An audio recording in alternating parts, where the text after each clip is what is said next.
Hey gang, we're going to dive into a little bit of hostess coaching. If you are anything like me, our calendars are getting more and more full as we dive into the last quarter of the year. It's a busy time of year. Holiday is out and everybody's in that party mode. So we want to make sure that we focus on developing a relationship with our hostesses to avoid cancellations. So I'd like to start with just kind of using a little analogy that I often say is that we want to treat our hostesses like 8 business partners for the month. My goal is to have 2 on the books a week. And I want to treat those hostesses as I'm diving into the month like they're going to be my business partners for the month. I don't recommend you calling them that. However, that's the way we want to treat them. We just really want to realize that our hostesses are a big portion of our month, and we want to make sure that we develop a relationship with them instead of falling into that trap where we get the date on the books and we're so excited that we just kind of avoid them like the plague until that first 48 hours before the party, and then we're touching base with them and kind of hoping that we're still on. So instead, we want to be very proactive, and we want to make sure that before that date shows up on the calendar that we've gone through a few steps. So we're going to dive into that.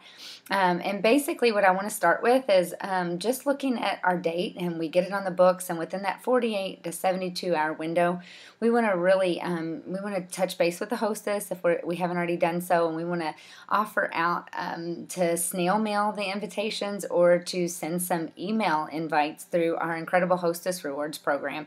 What I love about the program is that it gives them the opportunity as guests to shop virtually if they unfortunately have to decline the invitation. So we definitely want to offer out if the hostess is willing to get us a group of email addresses or addresses to do the snail mail invite or the email invite.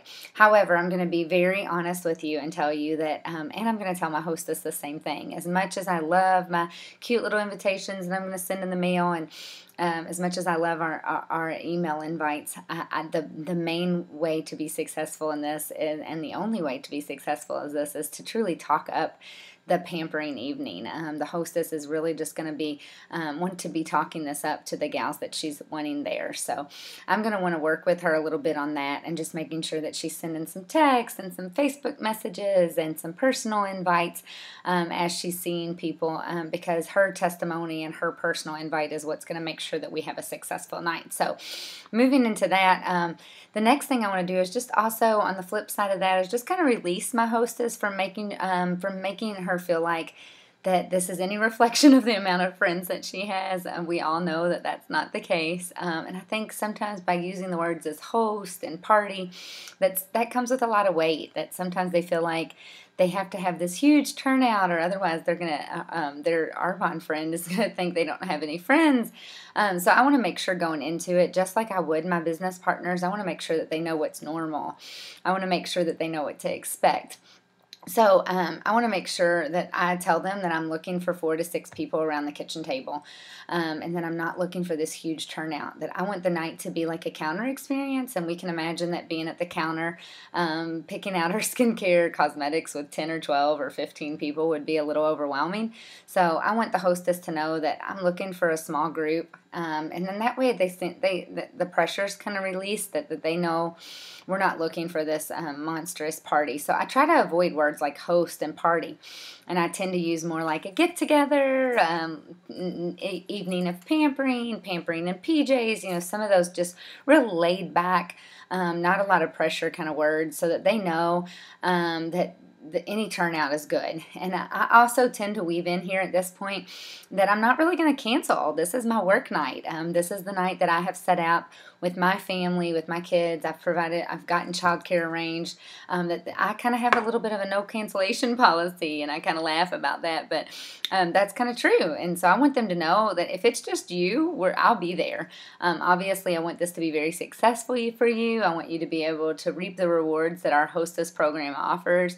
So we're going to work together to make sure that we get the best of those benefits. But I want to make sure that they know that I'm just not looking for a lot of people, because I think that helps our hostesses to understand that a small group is where we can really get the intimacy that we're looking for in Arbonne, because we'll really get to dive in and find out what the needs are, and that's what we want to do. We want to find a need and fill it. So the next thing I want to do between now and the date that the party's going to execute is if I see an open window, maybe I'm out and about driving around and I happen to be in that hostess's neck of the woods, I might give her a call and say, hey, I left you a hostess package on the front porch. It's just a pampering pack that I want you to use, and I want you to experience some of these products before we do the party that evening, before we do our spa night, or before we do our ultimate facial or wellness workshop, whatever it may be that we're booking. I want to make sure that they are in love with the products. I do not want to get there and have a hostess that's never tried the product. So, of course, you can judge this according to where your hostess is, but I recommend dropping them off a sample pack of the RE9, maybe even a full-size tester set, and a couple of the wellness products to try and sample. Just a few of your favorites, whatever you can go without for a couple of days, and talk it up. Give her a call and just say, I want you to experience these products before your friends do. You're in for a treat. You're going to love it. That night you're going to kind of be in entertaining mode, and I already want you to just know what you love. I want to have your wish list filled out, because I have no doubt we're going to get you well over the $175 in products for only $25. So I want to know going into it what your wish list is. And so I might even book a coffee date if my calendar is open, and maybe I wasn't able to get one of my appointments filled and I had a nook and cranny that I was going to fill in that week and I wasn't able to do so. I might call my hostess and say, hey, we're about 8 or so days out of your party. Do you have a couple minutes to just meet at Starbucks and have a cup of coffee? I'd like to just talk to you a little bit, get your wish list organized so that night we're ready to go. We're going to get you your goodies for $25. So just relationship building here. What I'd like for you to envision is just at the time that we book the date, we're sitting at the table and I'm on this side of the booth and my hostess is on that side of the booth. Before the night of the party, I really want you to envision just moving the hostess over to the side of the booth with us. Like, we want to be friends. We want to be partners. I don't want to walk into the room and me be the Arbonne lady and me be like me against them. I really want to make sure that me and the hostess are together.